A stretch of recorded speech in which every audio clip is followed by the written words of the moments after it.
and welcome to Job Talk with SP Jane's School of Global Management. I'm Dr. CJ, your host, and we're broadcasting from the networking department at SP Jane's Singapore campus. This is your chance to ask questions about your jobs, work, careers, life mission, and how to get a whole lot of LinkedIn followers and network appropriately. So if you have any sort of work-related question or problem, on any topic, doesn't have to be today's theme, just send an email to jobtalk@spjane.org, and our secret moderator will pass it to us. We'll either help you solve your problem or at least help you laugh and know you're not alone. Now, usually we start off with a fun fact, or have you heard, but I'm going to switch it over today to a did you know notable news. This is very relevant for our discussion. 4 news items for you here from James Storr's article, How Many LinkedIn Connections Should I Have? 2021 updated, a LinkedIn Pulse article. It says, your connection shows how active you are, how driven you are, and how connected you are with a given community. So it's an important thing to have some connections. Now, 70 to 80% of positions are filled through networking rather than job site advertising. This is very important for you job seekers. That means if you don't have a large network, you're much less likely to have these opportunities present themselves to you. Final section of factoids here. 54% of people on LinkedIn have less than 500 connections. 27% have between 500 and 1,000. 12% have between 1 and 2,000. 3% have between 2 and 3,000. So what does that mean? I actually did the math. So 4% are more than 3,000, which is me, you, and going all the way through the most connected LinkedIner, Bill Gates, with over 30 million. So thank you so much, Jimmy Mistry, for being with us today. You've all seen the bio, you've all seen the intro to Jimmy, so I'm not going to go over that again. And our theme for today is LinkedIn connections, how I drove my 100,000 plus LinkedIn followers with maximum engagement. And we're going to get way beyond networking into how to support business people very well with places like Della Leaders Club, the world's first business platform. Okay, Jimmy, thank you for joining us today. How did you do it?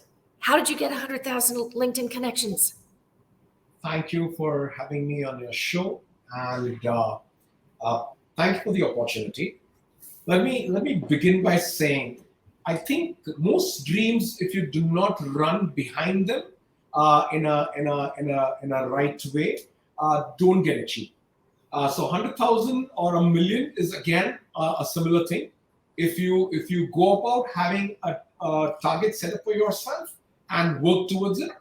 For me, it happened by default because during the COVID lockdown, I think at that point in time, my LinkedIn connects were, I'm not too sure, but I think around 4,000 or 5,000 connects across, predominantly across India.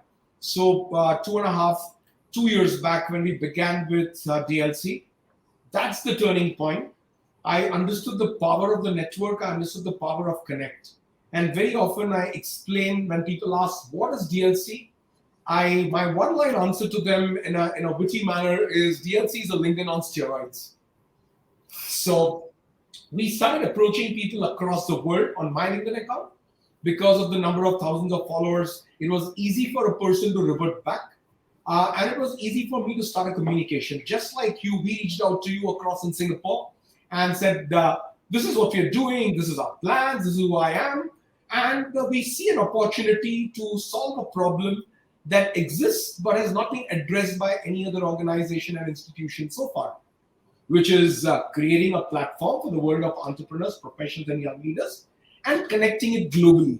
So once you begin itself, you start off on a global level, and that's the problem we've tried to solve. How do you connect entrepreneurs sitting in Singapore to somebody in New Jersey, to somebody in London, to somebody in Hong Kong, Mumbai, Calcutta, across the world? How do you give them a first degree connect? And that connect cannot be frivolous, but it has to be a validated, verified connect, which is more than a social media. And that's where we are not a social platform as DLC, but we are a community that we've set up of like-minded entrepreneurs, professionals, and young leaders. How this all began, approaching people, it was a sheer number game. The number of requests that we would send manually in a day, we got 2 warnings from LinkedIn to stop doing it.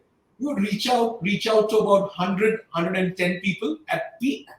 And then there was a team of people sitting behind, non-stop identifying, profiling people across the world between the 26 committees, and then reaching out to them, waiting for them to accept the connections, and then engaging with them, and then constantly keeping the engagement on. Whilst the social media posts that were being put up were genuine, it was a true story, a true narration. None of my posts are somebody else's picked up post and brushed up and forwarded. People are quite smart. They know how to read between the lines. They know the difference between a true story to a cooked up story. And I think that's what establishes an emotional connect. So over to you, CJ. This is exactly how we do. So you mentioned having a team behind you, and your LinkedIn followership was just a natural follow-on from founding Della Leaders Club. Now, Absolutely. in the title that you suggested, you're using words like you're driving followership and engagement. What kind of engagement and driving are you talking about? So, in most cases, people on social media try to kind of create content that doesn't happen in their lives on a daily basis. Philosophical, business, management. In our case, we generate so much of content every single day of my life. So if I were to just kind of do a time lapse of the number of meetings in a day in the office, we usually are anything around 13 to 14 hours a day in the office. The number of meetings itself and the best meeting is content good enough to be uploaded. I'm a little moody, so we don't do our posts on a daily basis. I have these phases up and down like all people do. And there is somebody who actually helps me with all my posts. Her name is Shilpi Singh. She's a director in DLC, and she's been instrumental. So I think a lot of the credit should go to her for the 100,000 number being crossed, because she's the one who's hounding me and after me. Should I do this post? Can you give me a voice recording? You don't have the time. Can you just send me a WhatsApp voice and I'll type it down for you? So that's the kind of team behind. But we are quite true and honest and unfiltered. Whatever content we put out there, whatever post we put out there is actually what's happening within the office. So the post that got more than 1 million views was the one about on what basis do I take interviews and stuff like that, and how democratic we are in our ways of thinking. People really resonate with the truth behind. That's what works very well. So you've got a group of people, you've got a team backing you up. Yeah. But what about the ordinary schmo on LinkedIn? What advice would you give them for building network? Well, they need to reach out to domain experts. So if they are in technology, they need to reach out to domain experts across in technology. If they are let's say they are passionate about automobiles, they can reach out to domain experts in automobiles. The mistake that people do, they kind of generalize it and reach out to people in other domains just for the heck of reaching out. And that's what doesn't allow you to create meaningful conversations and meaningful connects. So for me, it's very critical. If somebody's following design and reaches out to me, I quickly understand that yes, the person is interested in design. But if somebody's interested in watches and reaches out to me, I know it's a frivolous connect. Or if somebody's purely trying to do network sales and reaches out to me, I know it's a frivolous connect. And hence engaging becomes absolutely out of the question. But if somebody were to ask me a design question, or somebody were to ask me a how to create a global community question, or share something that they like about me, or even for that matter, turn around and criticize something they didn't like what I said, I'm quite open and honest to kind of engage into conversations if I can and I have the time with people. So my advice to people is remain true to your domain area. So you are in if you are in human resource, remain true to your domain area. First, capture your domain area and see what the offshoots of the domain areas are. Can we, if you're talking of neuro marketing, can we talk of neuro HR? Right. You engage into conversations that are meaningful with knowledge, and then either forward a post or re-forward a post, or learn from somebody and share your experience. And whilst all of this is happening, of course, there is a personal angle to any kind of social media content generation, and people want to know you. So I would love to know CJ. And so before I meet you in Singapore, I would love to know more about you, right? The similar way you would love to know a little more about us. And this is the kind of conversations and interactions which will excite people, enthuse people. One thing I've realized, people do not like frivolous networking. And if they connect to you, then they are the ones who are also interested in frivolous networking. So then there's a whole different genre of people who are only looking to increase numbers, increase their network, but it's not meaningful. I would rather have a smaller network but more meaningful than have a larger network which has no meaning, no sense. Right? After all, the number of followers or the number you follow is only a number. It should have some meaning to it. That's so my advice is very simple. Rather than running behind the number, run behind quality, run behind something that you can gain, something that you can share, something that you're proud to have as your connect. Work on it.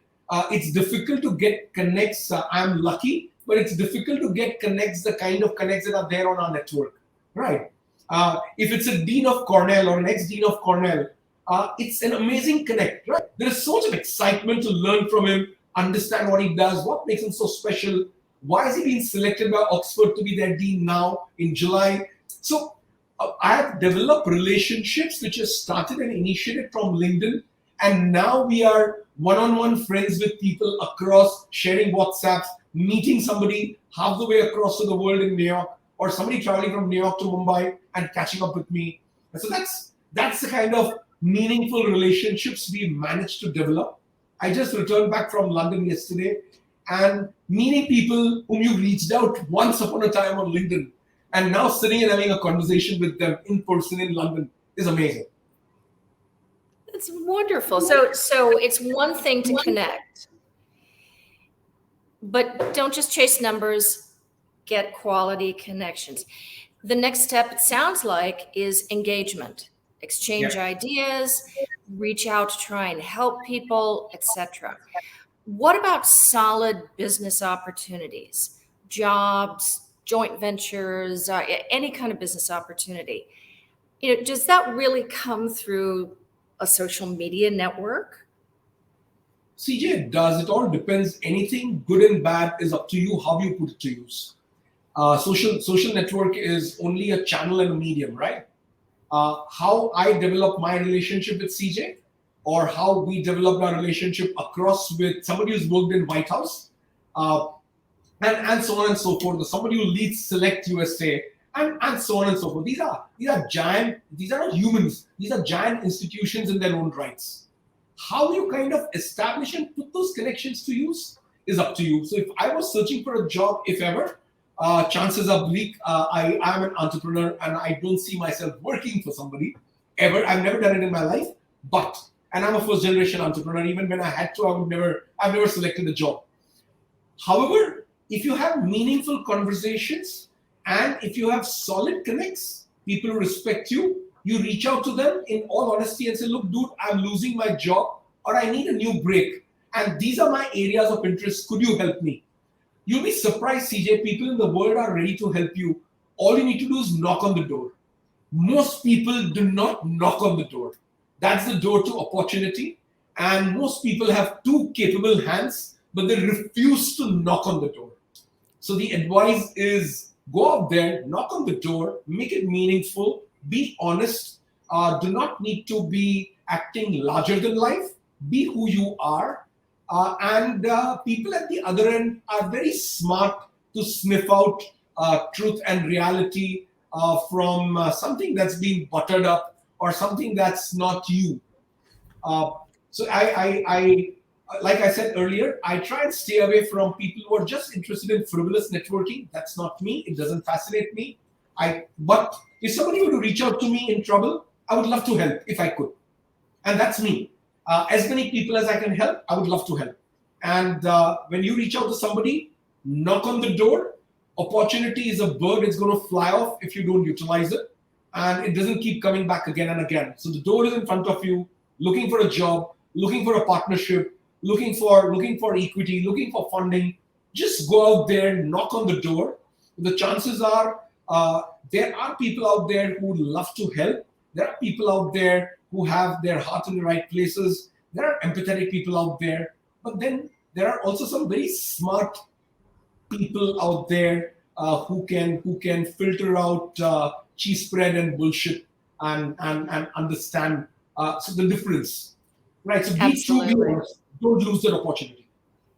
Well, and one of the things that I love about LinkedIn and a variety of social media platforms is the people who put themselves out there are doing it because they want to network and they want to be contacted. They are contactable. They are advertising themselves. So when you knock on that door saying, I would like to do an expert interview, I would like to pick your brain on some topic, it's a great place to go. Speaking of which, electronic electronic communication and social media and so forth, it's time for a fun fact. Have you heard? From the totally awesome book of crazy stories by Bill O'Neill. Bill Clinton was the first US president to send an email, and he did so to an astronaut in space. Interestingly, he only sent one other email during his term in office. Now, that brings something to mind. Okay, so Bill Clinton's day was not sucked up into advertising himself and his ideas and social media, everything. How do you balance the actual content of what you do as an entrepreneur with basically advertising what you do and connecting with everybody? What's the split of your day between these things? CJ, everything is a product and a commodity, including you as a person and a brand. So CJ is a product and Jimmy Mistry is a product at the end of the day. We are all humans. We are all entrepreneurs in our own rights. And we are here to sell something, a product or a service. We are either willing to give it away for free to somebody because we've got an empathetic nature and we love helping other humans, or you're here to do actual business transactions. So everything is a product. Everything needs marketing. Even religions require marketing, right? Be it Hinduism, Christianity, Jews, every religion is marketed themselves, and most religions at the helm of affairs have their own PR teams and have their own marketing departments, so to speak. But when it comes to mere mortals, individual humans, how do they build their brand? How do they take their brand seriously? And how much amount of time do they dedicate across on the virtual world vis-a-vis the real world, between the day job to the future marketing brand that you're trying to create for yourself? In my case, I use I think around 4 years back, 4 or 5 years now, I have drastically reduced my email time. I am completely on WhatsApp. My email is handled purely by my office. I never open an email. Even on my mobile, I don't open an email unless and until I've been told this particular email needs to be seen by you. That's me. So I at least reduce spending that 1 or 2 hours of my critical time a day from emails to WhatsApp. I have assistants, I admit, who go through my whatever number of emails that hit my inbox every day between my different companies and tell me what is important. They even paste it on my WhatsApp and send it to me. But I Now, refuse to invest my time on email. Now, hang on. Unlike Bill Clinton, I have a feeling that you got a lot more email activity, emails coming and going. How many emails do you get every day, and how many LinkedIn messages do you get every day? Uh, the number of messages again depend on what activity is going on in my life right now. It's related to a lot of events. LinkedIn would be over 100 messages a day on a minimum side. But when it comes to emails between the different companies, we do a lot of physical events with DLC. And each time a physical event is done, or a single email is shot out to 2,400 honorary members of DLC and say, look, dude, get into a forum. And there are a couple of hundreds of responses. So the number of mails are physically non-manageable by one human being, and you require a battery of people to handle it. And then I've got different businesses. We are into manufacturing. We are into hospitality. We run, own, and operate 6 different resorts. We are also into counter-terrorism training, adventure sports, and we have a little bit of real estate second homes. So between the different companies, my email boxes are being divided. DLC, of course, takes the majority chunk because DLC is a community across. So, like I said, I would advise people to day by day utilize one mean of communication, and the rest, if they can delegate, it's fantastic. If they can afford to, if they can't, then consciously reduce time communicating there. It's senseless communicating on WhatsApp, email, every version, social media, everywhere. So try and reduce and get it down to one point. Whatever And communication go for quality, right?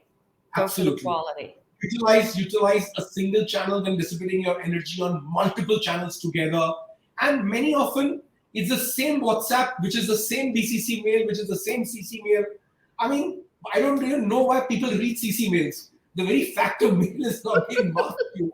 I'm I gonna see. share. I'm gonna share a secret with you, and I probably shouldn't say this, but there's this wonderful feature on Microsoft Office, Outlook, whereby if something comes to your inbox, it'll go to your inbox. You can program it so that all the CC'd mails go to a CC'd folder.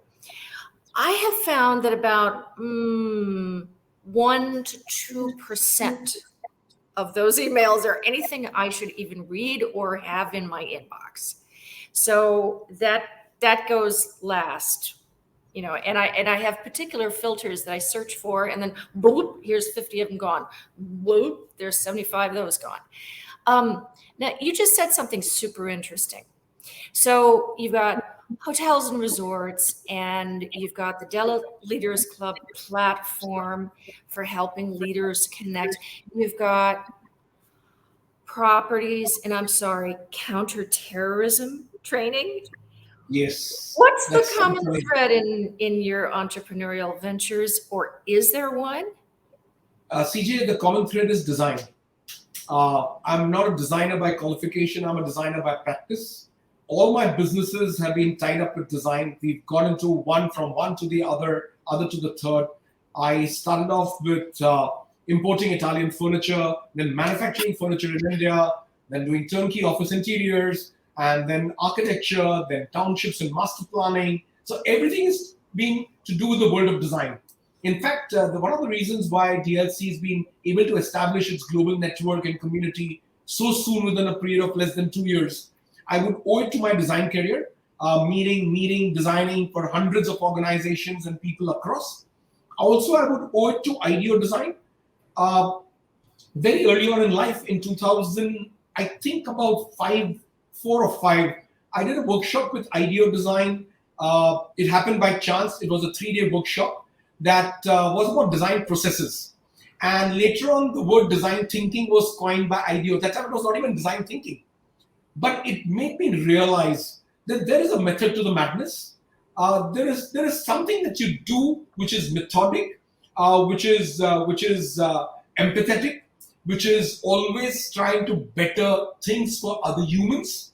And when you think like that, no matter which business you are in, everything toes the line, and people love what you do because you think of them first.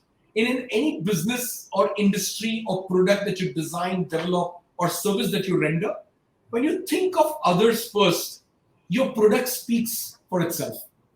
So that's and there is Absolutely. honesty attached with it. There is also rapid prototyping attached with it. So when I did my hotel, I had no idea of hospitality industry. We did a small 30-room resort, and I realized what is missing. So we had a lot of luxury hotels and palace hotels and business hotels. There was nothing like a tented resort. Yes, there were tents in India, but they were very colonial kind of tents, and that's the only kind of tents that were present in the country in terms of hospitality. So I said there isn't a single contemporary tent, and I'm a big fan of Philip Stark. Philip is like God to me in the world of design. Philip Stark's contemporary designs is what motivated me to create this 30-room resort. And it's been 12 years. It's still the most sought after resort. It's the resort's occupancy is outstanding compared to all my other 5 resorts, 6 resorts. So what I'm trying to say is, when you design something, when you create something which is not existent, when you create something that thinks about others before you, it thinks about other people and their emotions before profits, automatically that product sells. DLC is one such example. Or else, how do you explain people like me and you getting connected? Because then, the values are same, our beliefs are same, and that's the common thread. We want to help other people, no matter what profession you are in or I am in. There's a commonality between us. We want to reach out to people. We want to be true, honest, upfront. We want to respect our brands and other people's brands. And But create value. I mean, I teach design thinking and entrepreneurship. I'm also an entrepreneur, and people are surprised when I say things like, "No, you need to solve other people's problems. You create a great deal of value for a lot of people. You keep some of that, but you leave the rest of the value for them." That's what entrepreneurs do. They don't go out and just steal money from people. They create value and keep some. And this sounds a little bit like your tagline for DLC: success with significance. Can you say more about the importance of turning lives of success into lives of significance in relation to your work at DLC and your social entrepreneurship? just about CJ, if you take a small sample study of about 100 successful individuals, and study them up close and personal, you'll realize that not even more than 2 to 3% of them are living significant lives. Uh, that's a very important statement, and I believe in it. I have experienced it. There is no way to measure significance. That's a Well, challenge. you have to define it yourself. So you can't measure it. Nobody else can measure it. Yes, let me tell you, my definition of significance is very simple. What a common man or a woman can understand. It's not your balance sheet. It's not your net worth statement. It's not the number of houses and cars you own, but the number of human lives you touch positively. That's the true measure of significance. Because you can't be leading a significant life unless and until you've touched, impacted other people's lives for the better, in your own way. It can be any way, by doing service, by supporting, by manually doing things for people, by doing anything, any act of kindness that you've done. But can we measure it? How many people? Because then that becomes a true measure of significance. That's one direct way. There is also an alternate way. So if you've not done it for humans, God gives you one more opportunity. What have you done for planet Earth? In what manner have you served and healed planet Earth? What endeavors, what acts of yours have you done to kind of heal planet Earth in the best possible way that you can? So either impact human life positively, or serve Mother Nature and planet Earth and do whatever you can in your own little way. Because these are, to me, two methods of measuring true significance. Beyond Beautiful. this, everything is kind of a whole lot of garbled data packaged together in the name of prayers and religion and community and blah blah blah blah blah. But true measure of success is, no religion teaches you not to support other humans. No community or no country in the world in its constitution can say not to support other humans. So it's all there. All of us know about it. But the most significant people on planet Earth should be the people, men and women of eminence who touch other people's lives. Absolutely. And that brings us back to networking, connecting. It's about connectedness, but it's about the impact that you make on them as well. We've got a couple of people who have contacted us. Rajesh Ingle has said commendable and sustained efforts. Shiva Priya has asked, how can young professionals build engagement with their network on LinkedIn? She's followed that up with, how can LinkedIn connections convert into followers? The problem is everybody is running behind followers, just the number. Or everybody across, and that's they slightly need to. I'm not saying followers are not important. They are important. They are a kind of a measure of the engagement you do, and the kind of people who like your work, like your life, like your personal life, lifestyle. But it all begins with focusing, getting a very pinpointed focus onto your core competency, your area of specialization, your area of interest, your area of helping other humans. That is what is important and required. Once you start doing it, excuse me, you start building a community around it. And then more and more and more gets added to it. You need to be clear and focused. And it sounds a little bit like that. What you're saying is that your number of followers, if you've got a lot of them, that shows you that you've been successful at gathering a network. But what's the significance? What's the engagement? Have you touched anyone's life really? Have you made somebody smile? Have you given them an inspiration to do something or a new idea? It's the significance. You've got to pay attention to both. Absolutely. Most critical. And when you're engaging, it's also the truth and honesty that prevails. Most people have a complete different personality online from the truth. Starting from their pictures, the way they put. That's my belief. You meet people and you realize that they do have a different version of themselves. Let's call it the digital avatar that they try and create online from what physically they are. Yeah. I don't think that's required. Okay. Everybody likes to look good, more prettier, more younger. It's fine. But there is no shame in being who you are. There is no shame in sharing your views and your point of view very clearly, as far as you do not hurt other people's emotions. You may have a point of view, but you need to respect other people and their emotions as well. Rather than being nasty to them and then trolling them and all kinds of shit. I think utilize your time more constructively on social media because make it meaningful. Otherwise, at the end of the day, let's say tomorrow is the last day of our lives. How many does social media matter to you? Suddenly, the whole equation is different. It has no value.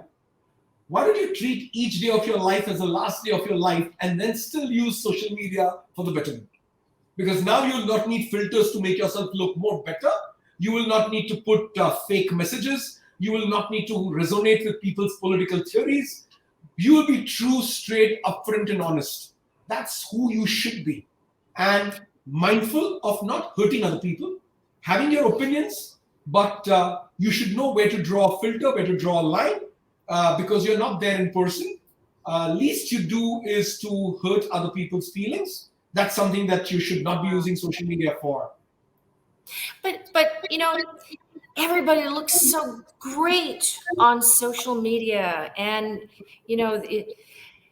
one of the real dangers that I've talked to my teenagers about is, look, don't compare your insides with somebody else's outsides.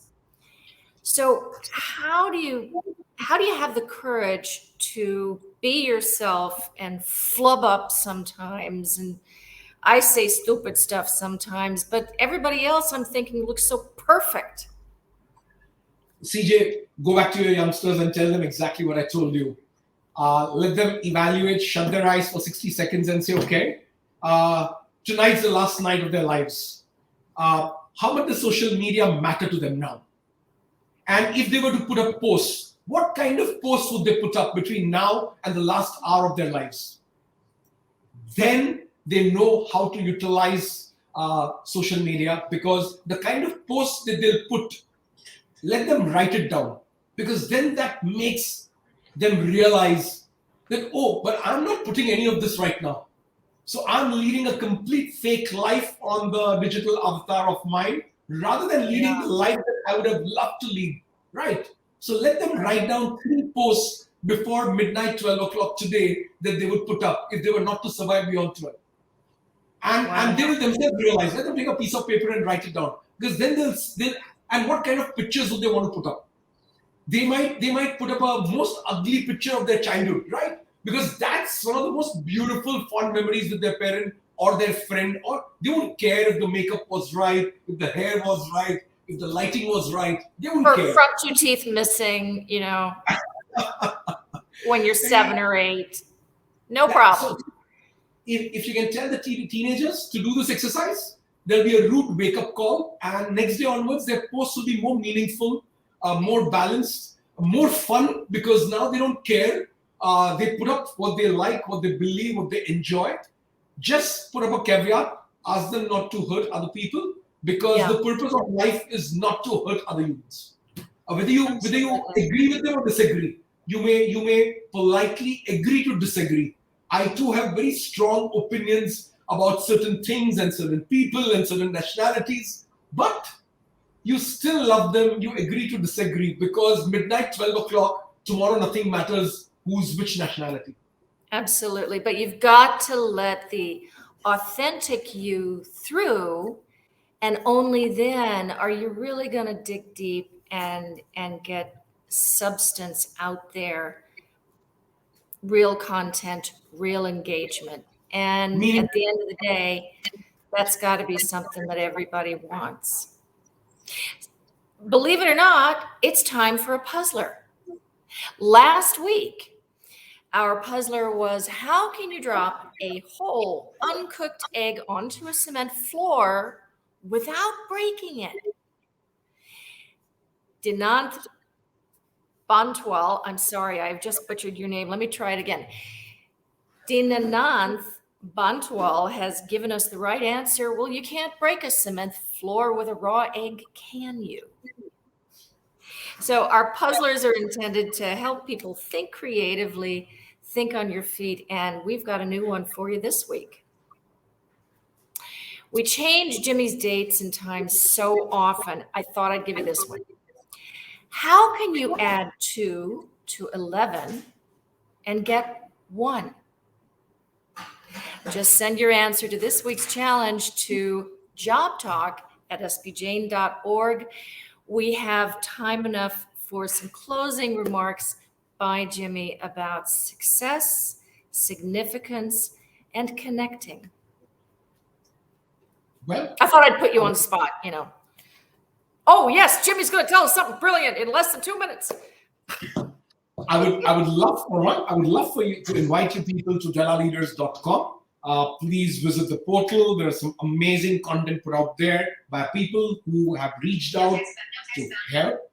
And also, what's critical is to understand the concept of 26 committees. Why am I so insistent on domain-specific knowledge? Why am I so insistent on giving equal importance to business and lifestyle? And how important is a significant life? How important it is for you to understand the very basic meaning of significant life from a very early age. The sooner you understand, the better. How important it is for us to save planet Earth. We stop it from damage, but that's not good enough. We heal it in the best possible manner that we can. It all begins with us. It's never about other people. It's very easy to say the government should do this, and society should do this, and community should do this, and companies and organizations should do this. But you need to ask the question to yourself, write it on a piece of paper. What is it that you are going to do to touch other human lives positively? And what is it that you're going to do to save and heal planet Earth? Those are my closing remarks. I hope you guys enjoyed the session. And as much as I've enjoyed delivering it across to you, CJ, thank you for having me over in your show. I loved and enjoyed speaking with you. It's been a joy to speak with you. And we've got some wonderful comments coming up on the screen. Samyajit Ghosh, all the best in creating more success, significance, and connecting. And those are beautiful words of wisdom. Shiva Priyaganti, Jimmy Mistry, thanks for the insightful tips to focus on social impact and quality of content for building engagement. It's not just a numbers game. Well, it has happened again. You've squandered another perfectly good hour, actually 45 minutes, listening to Job Talk. Thank you to our esteemed guest, Jimmy Mistry, and we'll see you next week. Thank you, CJ. Bye. Bye-bye. Thank you.